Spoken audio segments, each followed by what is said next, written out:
Voici quelques explications sur l'exercice d'identification avec les vidéos.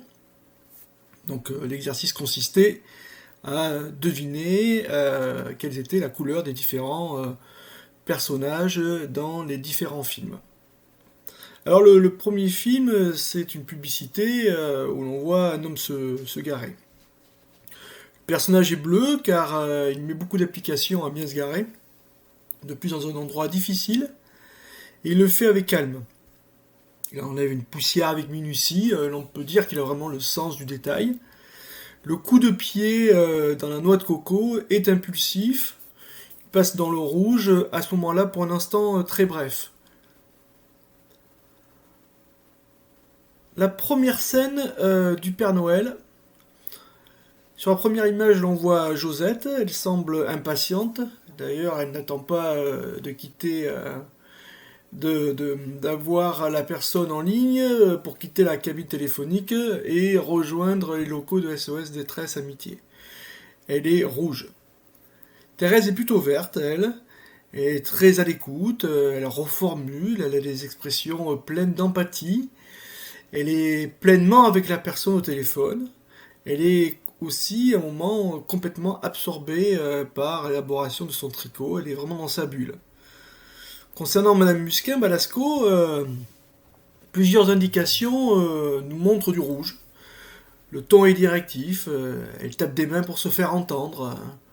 Plusieurs indices montrent que sa perception de son environnement est plutôt hostile. Les enfants sont pourris, naturellement, je vais arriver en retard chez ma sœur, ça va faire un drame, ça va être la croix. À mon avis, il y a une femme là-dessous. Elle a de plus des signes d'impatience. Mais quelle heure est-il? Et puis aussi, elle a raison. Par exemple, vous avez quelle heure, Thérèse? J'ai 8h06. Eh bien, moi, j'ai 8h10. Voilà, elle fait comme si c'est elle qui forcément avait raison et que elle avait sa montre à l'heure. Et puis il y a aussi pas mal de jugements, notamment dans la phrase, vous êtes parfois d'une naïveté qui confine à la sottise. Excusez-moi. La deuxième scène du Père Noël, où l'on voit Madame Musquin, Pierre et Thérèse. La première image, c'est Madame Musquin, Balasco. Son objectif est clair, sortir l'ascenseur. Et elle met les moyens d'y parvenir en utilisant la trompette. Même si ça dérange tout l'immeuble. Un vert ou un bleu aurait plutôt attendu que quelqu'un passe dans la cage d'escalier. Elle est toujours dans le rouge. Concernant Thierry Lhermitte, Pierre, tout son environnement est propre, des indications et des informations sont écrites un peu partout. Tout ça semble très bleu. Lorsqu'il décroche, alors il se suradapte par rapport à son rôle et passe dans le jaune. Il sourit, il est sympathique. Et à un moment, une chose qui est intéressante, c'est que lorsque Christian Clavier, au bout du fil, vient le toucher sur les règles en lui demandant s'il peut passer, alors de suite il se refroidit et repasse dans le bleu. Le ton devient alors plus convenu. Thérèse, quant à elle, même si elle ne parle pas, elle se montre très empathique dans le non-verbal et toujours verte.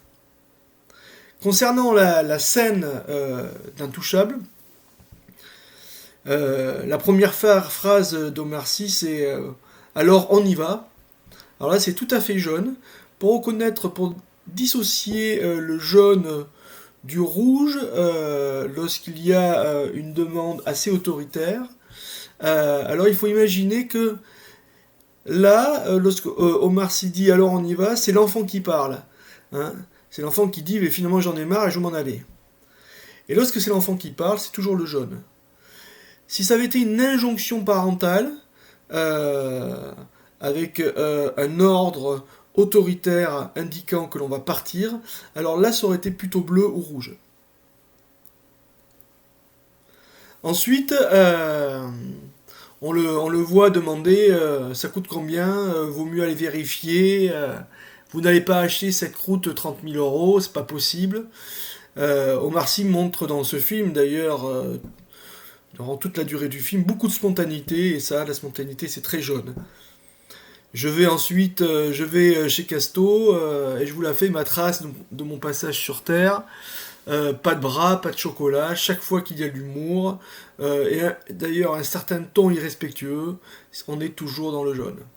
Concernant François de Cluzet, au début de l'extrait, il dit voilà, il y a beaucoup de sérénité qui se dégage de ce tableau, même une certaine violence.